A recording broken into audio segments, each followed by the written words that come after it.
Series 4 of our plant stories is underway, but whether you're listening to the newest episodes or ones from Series 1, 2 or 3, there is a simple way to support the podcast. It's independent and doesn't have any sponsor ads, but it is fueled by supporters who generously buy me a coffee and help to fund it. The details are in the show notes or on the website. So hara and keke. Hara. Yep. Hara. Keke. Kiki. Yep. Kiki. Hara. Keke. Kiki. Yeah. Welcome to our plant stories. That is Edith teaching Luke and me the correct Maori pronunciation of the plant featured in this story. Luke Gardner in New Zealand, who describes himself as a self-taught gardener, has been listening to our plant stories since day one. He emailed me because he has what he describes as a modern cottage garden. And in this context, it was Harakeke that he wanted to talk about. His garden, Longbush Cottage, is about 60 miles from Wellington, on the southern end of the North Island. It's a beautiful evening here in Longbush Cottage. I'm currently sitting on the back veranda, underneath the grapevine, which is heavily laden with fruit, looking out over my herb garden into the cottage garden, behind which are great big clumps of Harakeke, which the tuis are currently swooping in and out of, feasting on the nectar, which they absolutely love. This is one of my favourite spots in the garden to sit of an evening, or in the morning. As we know, plants always have more than just one name, aside from the Latin one. So I thought we should hear some of the names given to this plant in New Zealand. The swamp flax in Māori is Harakeke, and the Latin is Phormium tenax, which is Phormium for, and I wrote this down, basket, and tenax is for tension, because it's really strong. And then there's the common flax. And that name came about because for when the European settlers came here, it was very similar to them from like linen flax, because it had the same use. Not that the plants are anything like each other at all, but they had a very similar use. So Europeans being, colonizers being what they are, decided we'll call it flax. I think if you spoke to any New Zealander, they'd say that flax is just such a background part of your life. It's everywhere throughout the whole country. It's when all the native bush was cleared, that it was a plant that sort of held on. I mean, obviously it was stripped out in lots of places, but it's such an incredibly tough plant. It came back pretty much straight away. So most New Zealanders wouldn't think, oh gosh, this is an amazing plant. It's really special, because it's everywhere. But the moment that it kind of became really special to me was when we brought the property I live in now, Longbush Cottage, was sitting on the back. There was no garden at all. It was just basically a paddock grazed up to the front door. And sitting on the back veranda, watching these tuis sweep in and out of the flax, drinking the nectar. And then they get into little fights because they're quite territorial birds. So they like to protect their own patch of flax if somebody will come and try and steal it. So it's quite amusing to watch. Describe a tui to us who've never seen one. Yeah, so the other name people will call them is a bishop bird. So they're a black bird, and they have a little white tuft under their neck. So they look like a priest collar. So they're one of the. Sadly, a lot of New Zealand native birds are incredibly endangered through habitat loss and predation by introduced species. But tuis are one of the amazing birds that have really hung on throughout a lot of the country. But they're still very special to see. So what attracted you to this property? We were living in Wellington, and I'd created a nice garden hanging off the side of a hill, but I really dreamed of creating a cottage garden like what I grew up in. So I grew up on a farm in North Canterbury, and my mother had this beautiful country garden that got bigger and bigger every year, and the pony paddock got smaller and smaller.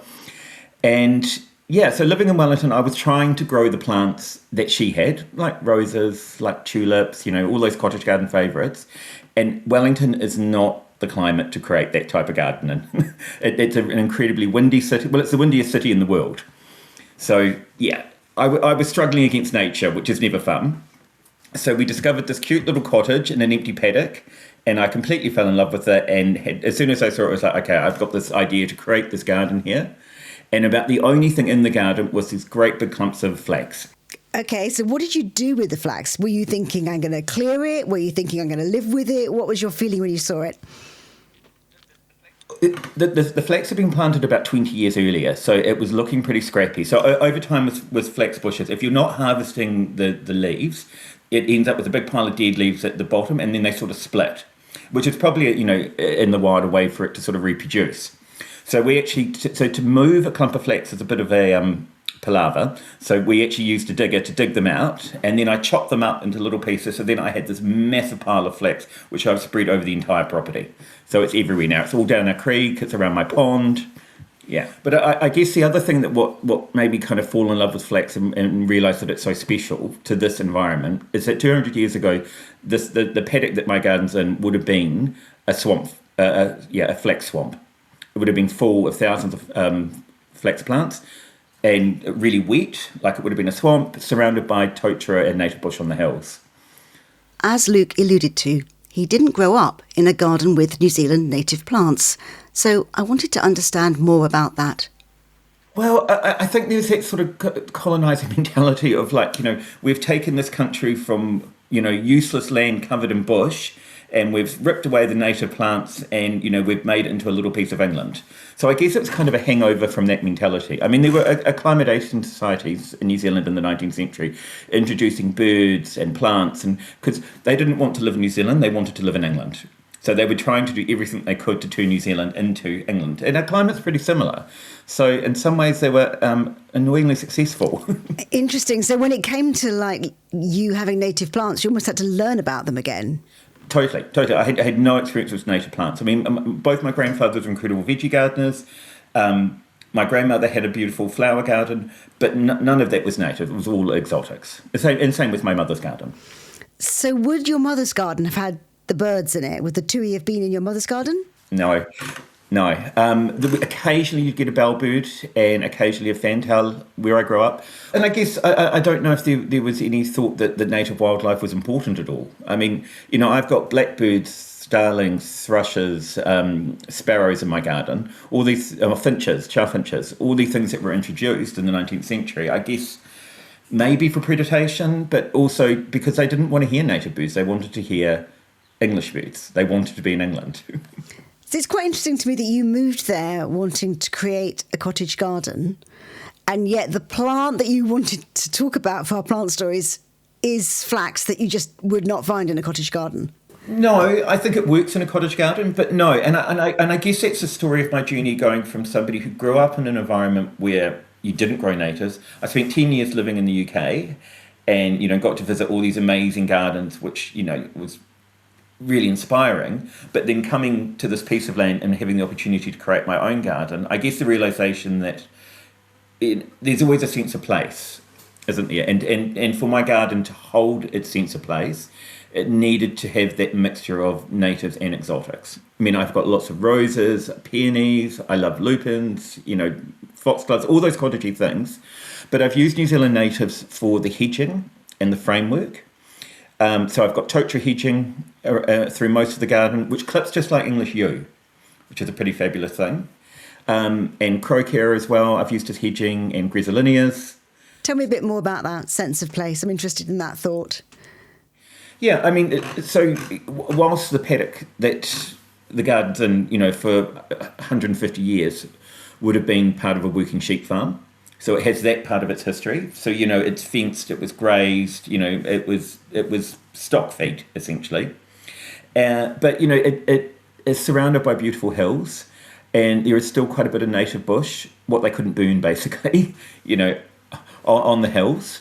And it was, and it's traditional Māori land as well. I mean, the property that I look out onto was originally owned by Māori Mahupuku, who was one of Catherine Mansfield's lovers. So that was her inheritance, which was sold in 1906 and then divided up into farms. And that's how she was able to travel to Switzerland for finishing school. And so, so there's a real history to this environment, both in terms of Pākehā and Māori history. So, and I guess being, I'm very much a New Zealander.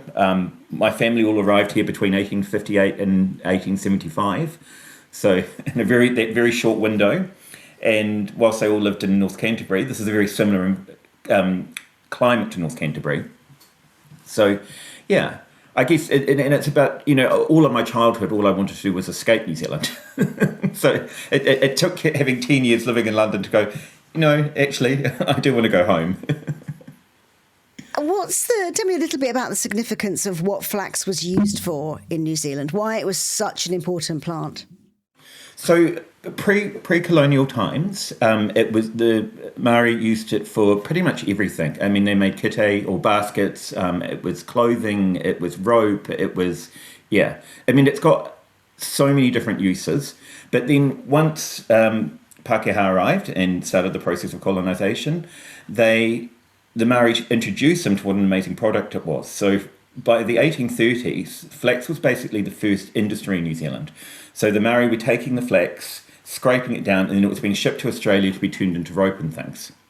But that side of the industry actually is quite a sad story, because the reason why the Maori were working so hard to produce this flax was to buy muskets, which then fueled the musket wars between different tribes. So basically survival for them was about getting more muskets, and yeah, it led to a lot of bloodshed and sadness. Then later on in the 19th century, once they realized they designed a machine that could thresh the flax a lot quicker.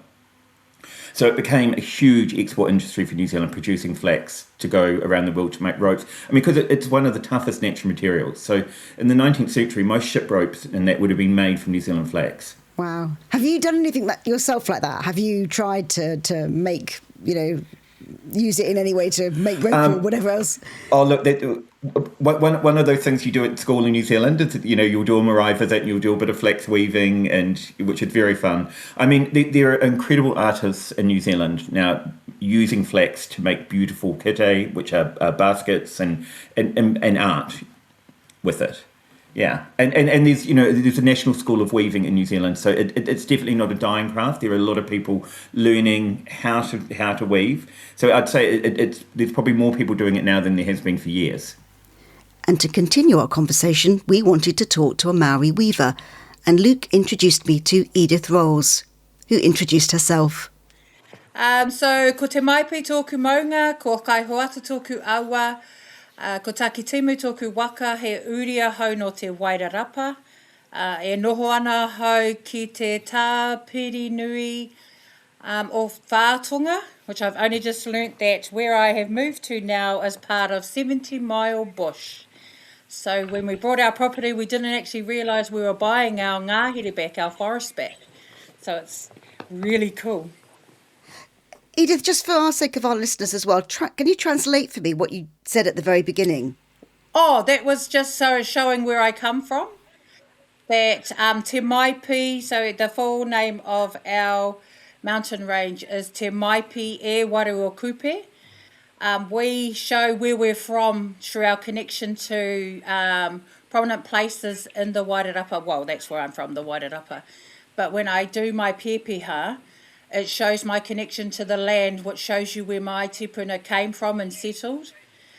So Te Maipi e Waru is a mountain range along the coast. Kai Hoata is our awa coming from inland out to the sea, where all of my grandparents, great-grandparents all grew up. My mum was born out there too. The waka is the ones that our tipuna came over to Aotearoa. They came on the Takitimu. It was called Te Takitimu was one of the sacred ones that came and was escorted by two taniwha. What else did I say? I forget what I say. It just comes out. And I said where I now live in the forest of Whātonga. Beautiful. That's very, very beautiful. I love the way that it's so interesting, the way that you place yourself within the nature around you. That's very significant to the way that you describe yourself. And that's very different to how many of us think, really. I love that it's very much in the place you come from and your ancestors and what's important in that place. I think it's important in Te Ao Māori to know where you come from so you can know where you go, what your future holds, because when you research your whakapapa, you figure out who you are and what is your gifts, because what your tipuna, we believe, when we're born, we have we have special gifts that are handed down through our whakapapa, through our bloodlines. Then there's the gifts that we learn as we grow, and there's the gifts that the tipuna gift us, that make us all who we are. So when I started weaving and learning about Harakeke, it began with the journey of seeing a painted portrait of one of my nannies weaving on the porch. And then from there I realised, well, if she can weave, I can weave. It's in my DNA. So I started weaving from there, and then started teaching anyone else that wanted to. Started the parakore journey, which is the zero waste journey of using woven baskets and woven flax and everything else instead of using plastic. Making flax paper, all sorts of bits and pieces just to be more friendly to Papa Tuanuku, which is our word for Mother Earth. As you heard at the beginning of this episode, one of the first things we did was to ask Edith how to correctly pronounce Harakeke. So hara and keke. Hara, Yep. Hara, Keke. kiki. Yep. kiki. Hara, Hara, Kiki. kiki. kiki. Yeah. Now, before we began that recording, Luke had warned me that they were experiencing 70 mile per hour winds, gusting winds. So we began to talk about weaving. The one that is precious is the one that stands straight tall, because it's got the most fibre in it. It's called muka muka. And that one we make our kurawai and kākahu out of. But your one was a lovely flower. And then Edith just disappeared. A week later, we tried again. It's lovely to see you both. And Edith, it's particularly lovely to see you because you just completely dropped off the radar for a moment. One moment you were there and the next you're just gone. So what happened and what was the storm like for you? We lost 18 trees all up, 6 in the driveway, so we couldn't get to work. We had a pond, which was really cool and really pretty, but it's gone now. And we're just doing lots and lots of firewood. Those winds, I mean, I was translating it into 120k for you is like 70 miles an hour for us. I think in miles still. That is, that's fast. Don't get in the way of that storm. They're still cleaning up from it. But the Harakeke was fine, Luke said. Didn't even notice, did it, Edith? No, it didn't. Ours is booming at the back. I'm harvesting it all tomorrow. We're doing a weaving day in town in Masterton. I love that. The Harakeke is a bit like call that a storm. Yeah, yes. Totally. They probably just lapped it all up and thought, oh, lovely, it brushed my hair.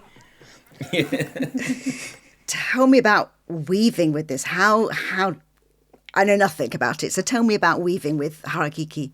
When you harvest it, how long it has to... Can you straight away start to weave? So our process is that we follow a tikanga, which is our customs. So when we enter the pa, we do a karakia to give thanks and acknowledge the pa before we start to cut the parts that we need. There's also a tikanga of leaving the baby, which is called te rito.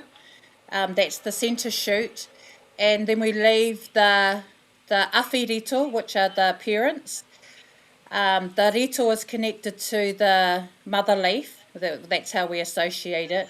And then the protector is the father. So we leave those to nurture the rito so that it can survive. And we take the tipuna, which are everyone else that's on the other side, because we will use those. They're usually the longest and strongest. If you were to harvest the rito, it's very, very weak. It hasn't developed, so your weaving will be the same. But if you leave the centre shoot and the awhi that help it, the parents, in about 2 weeks, sometimes sooner, you can go back and reharvest. It just rejuvenates that fast, and then the structure's changed again, and you take the outer 2.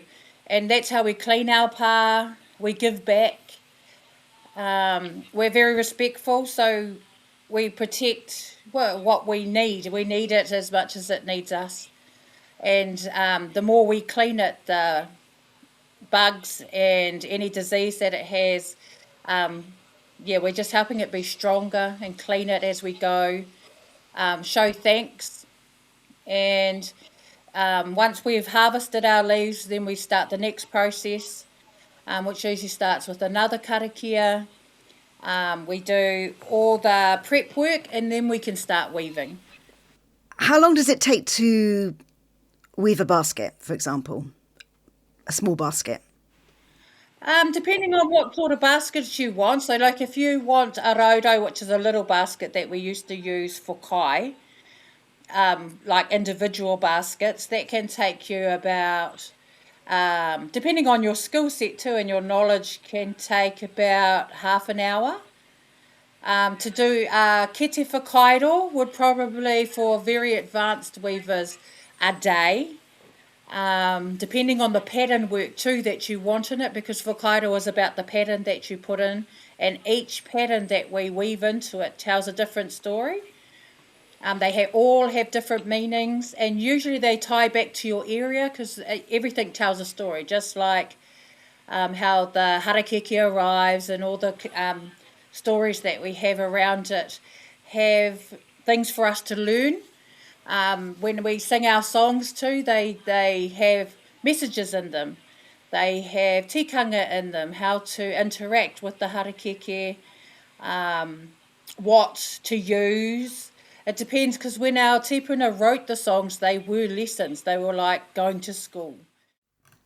It's beautiful. It's beautiful. Luke, when you hear all this about this plant that you are getting to know and love and you wanted to talk about for the podcast, how does that make you feel, kind of realising it has such a depth? I find it endlessly, it's absolutely fascinating. I mean, obviously, for me growing up in New Zealand, I wasn't exposed to this information in the same way. So, it's wonderful to look at something that to me is a garden plant, as an ornamental, to get some kind of understanding of actually how spiritual, what an important plant it is, and all the different uses for it.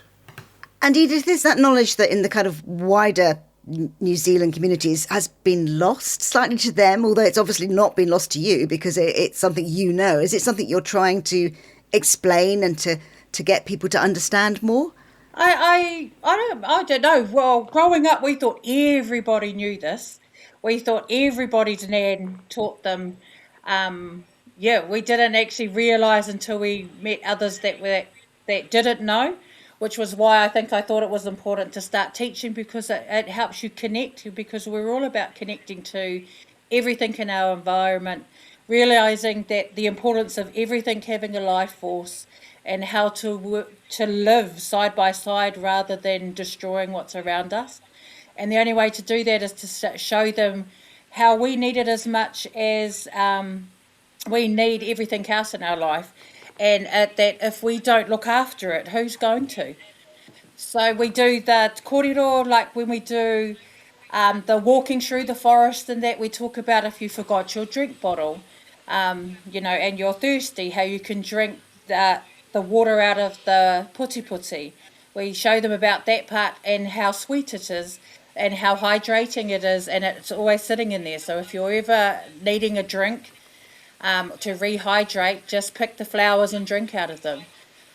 There's lots of other tikanga. We use it for birthing. We use it right through our life. So when you find muka, we are teaching how our hapu mama, how to make the pito, the umbilical cord ties, and how the green part of the flax has so much healing properties in it.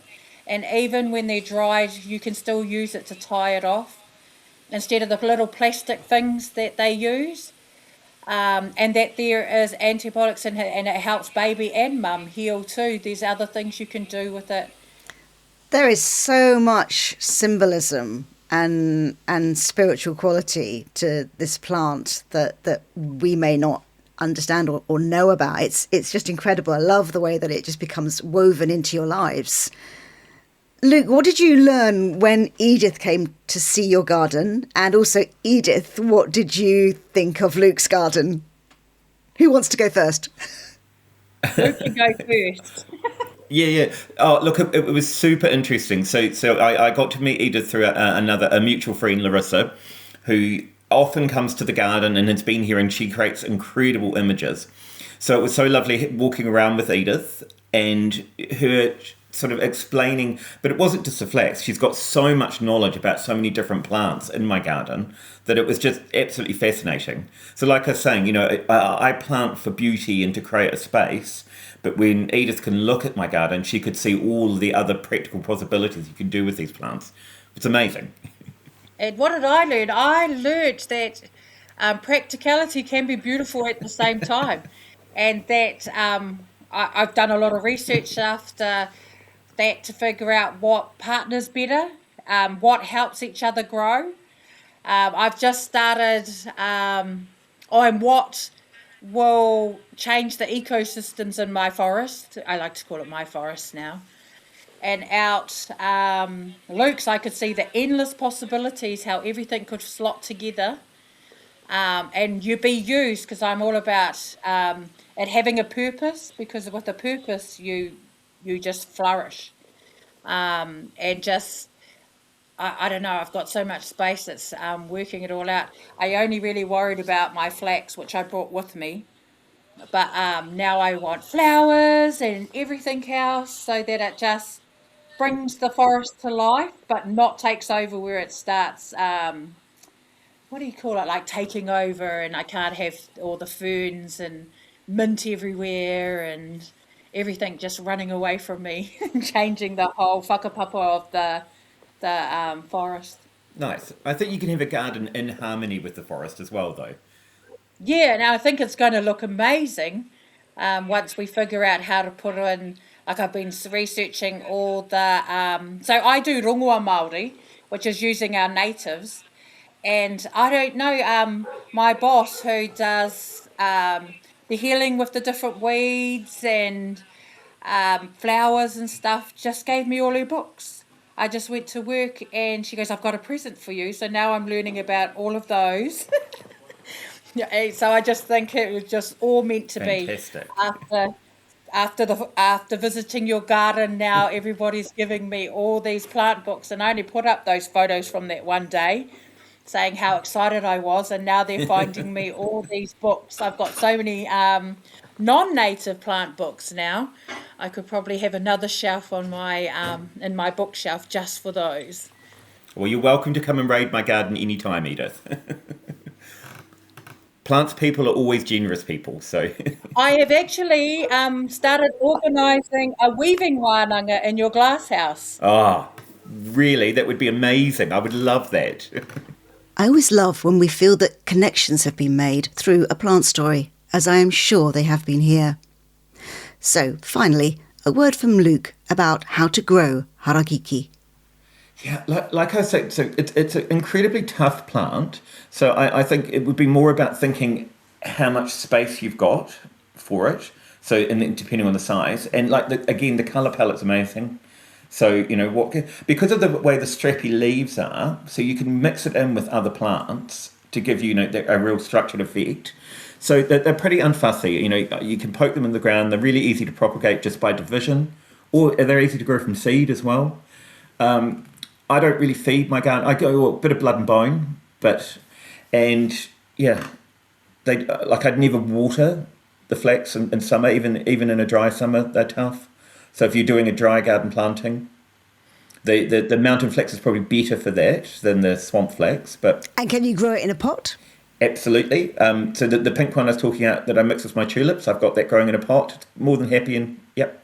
The only negative thing I could say about flax is that the dead leaves over time, so you need to be clearing away the dead leaves. And the best way to do that is actually with a craft knife. So if you just pull and whack with the craft knife, because they are quite tough and it can be quite hard with secateurs. But as long as you're constantly cleaning up around the bottom of the dead leaves, which makes them look tidier. And then over time, it will probably get too big for the pot, but you could just pull it apart. But when you're dividing a flax and planting it again, the best thing to do is to cut it back really hard. So then it won't rock around in the wind, and then just poke it back wherever you want it to grow. And look, it's incredible how quickly you'll go from a little stump a couple of centimetres tall into a great big plant. So they don't mind being cut back hard? No, God. They're indestructible. I love that fact that they are good in dry gardens as well, because, you know, the way the climate is changing, what you're saying is basically they will cope in a way with what's perhaps happening with unpredictable weather. So it might be hotter summers, very wet, suddenly very wet autumns or springs. I think, and a lot of New Zealand plants probably will do that in an English environment. I mean, so basically we have a hot, dry summer and a wet winter in a normal year. Not that we get normal years anymore, but that's kind of what New Zealand natives have adapted to. So a lot of them are really drought tolerant and can cope with sitting in water. I mean, you know, you could have a piece of flax sitting in a bucket just about all winter and it would cope with having wet feet and then be fine all summer with no water. As you think about that, I did have somebody visit from America who said that they can't grow it because then the nights are too hot. So in New Zealand, like a temperate climate, but even in the height of summer, it can be quite cool in the evenings here. So maybe that's its one thing it can't cope with. But I would imagine in England, there's not often where you're at 40 degrees at night. I don't remember that from London. So tell me a little bit about how people can visit your garden and also about the New Zealand Garden Trust. Yeah, so my garden's open pretty much every day, 10 till 4. My partner has set up a very easy booking site on our website. And like I was saying before, I love sharing the garden with people, and it needs a reason to justify its existence. You know, so it's wonderful to have people visiting and share it, and we do things like pizza nights and, you know, yeah, which is great. So yeah, New Zealand, if anybody's coming to New Zealand and they want to see gardens, New Zealand Gardens Trust is the most amazing resource. So just Google NZ Gardens Trust, and there are gardens from one end of the country to the other, and you get assessed every 3 years, and you get a star rating, which goes from 3 to 6 stars. So 3 stars being a garden of interest, 4 stars, which my garden is a garden of significance, and 5 stars is a garden of national significance, and 6 stars is a garden of international significance. So if you're visiting a trust garden, you're guaranteed to get a good garden experience. And because of New Zealand's geography, you know, if you can start at one end of the country and see tropical gardens where, you know, when I visit gardens in Auckland, I'm like, well, everything here's a houseplant for me. And then by the time you get down to the other end of the country, it's like Scotland.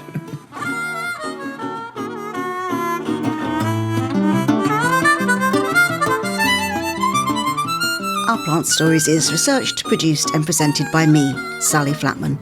And you can support it through Buy Me a Coffee.